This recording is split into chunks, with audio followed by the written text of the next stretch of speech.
kisawali mai.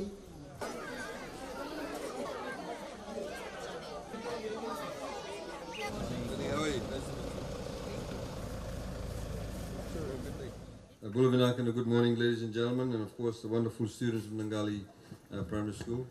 It gives me much pleasure to be here. I'd like to, of course, acknowledge your head teacher and the other head teachers who are present from the neighboring schools, and all the parents who are here, and the school committee members, and all the staff, and of course all the students. In the past 2 weeks, I've actually been in the Western Division, going to a number of the schools where there was a lot of damage caused after Cyclone Winston. We've been rebuilding the schools. And one of the schools that I did go to last week, thank you.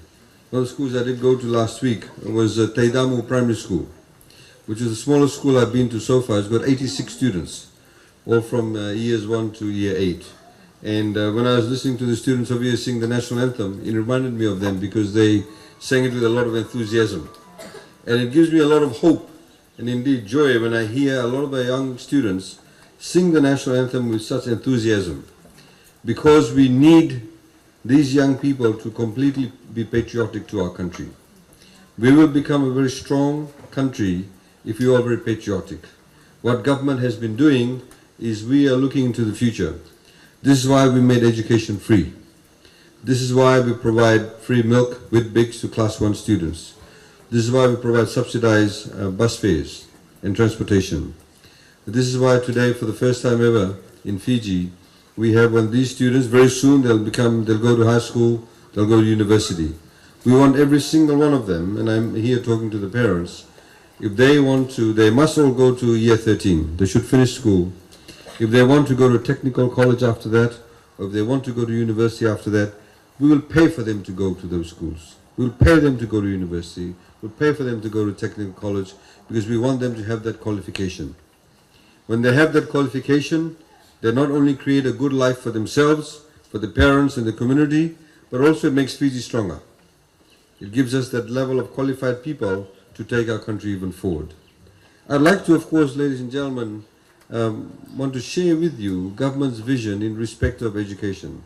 As I've said before, we believe that students, even though they may live here in Nangali, or they may live right in the interior of Natasiri, they live in the outer islands in Lau, Kandavu, or if they live in the city, we are enduring to ensure that all students, no matter where they live, wherever these Fijian students live, they must have access to the right and the same level of education facilities. Of course, it's slightly different, becomes a bit different, in particular when they are living in different locations, but the level of communication, the standard of English must of course be the same too. You may have heard of the Wailesi. We've launched the Wailesi digital television. That is now available throughout Fiji. What we'll be doing in the next few months, we'll be rolling that out to also all the schools. So we'll be able to then have the same level and the same type of classes that could be televised, say in a school like here, in Suva, in Kandavu, in Natasiri, in interior of Natasiri, in Vanuatu, Ratuma, wherever it may be. So we have our students getting the same exposure to the same lessons, and that is very, very important.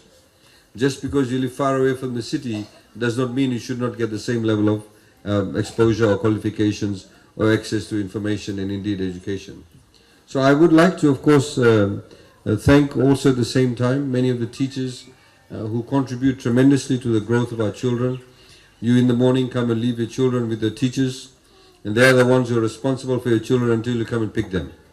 These are the people who actually shape their minds, who teach them, who teach them how to learn, who teach them actually teach them about information and various education curriculum facilities.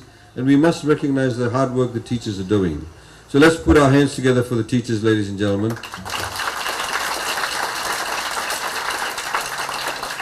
As you know, the government also at the same time has overall increased the salaries of civil servants throughout Fiji, because we want good people to be attracted to working in the civil service, because the more better people we have, the more competition we have in respect of people that are joining not just the education system, but also various other government ministries, that they'll be able to deliver better services to ordinary Fijians.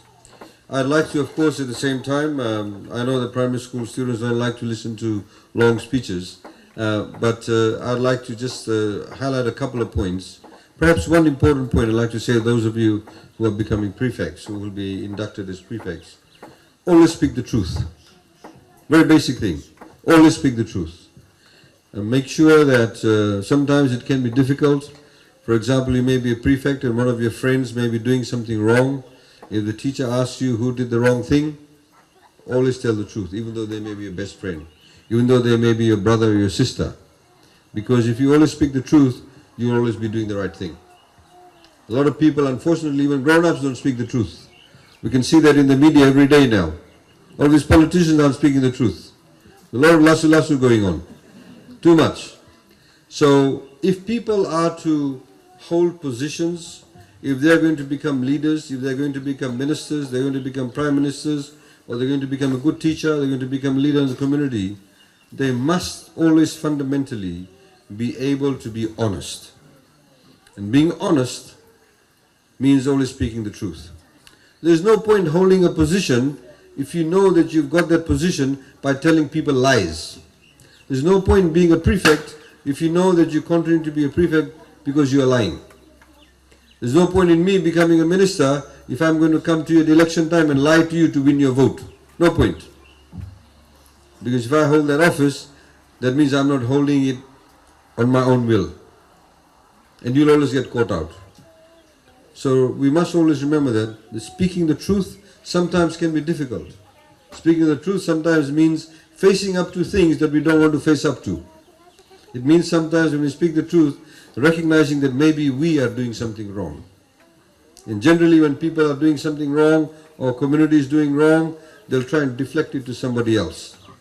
They'll try and deflect it to another group. They'll try and deflect it to other people. We should not do that. Because ultimately we cannot build a good, clean, transparent and a forward-looking society if the foundations of building the society is built on untruths. It's very, very important. So I'd like to wish all of you who've become prefects, congratulations to you. Remember, it's a responsibility. Work well with your teachers, work well with your head teacher, and I'm sure that you'll do really well. Thank you once again for the invitation. It's wonderful to be in this part of Fiji. Of course, you're not very far away from Suva, but it feels like you're very far away. Very nice and peaceful over here. So I wish the community well, I wish the school well, the head teacher, and all the staff, and of course all the students. Thank you very much. Thank you.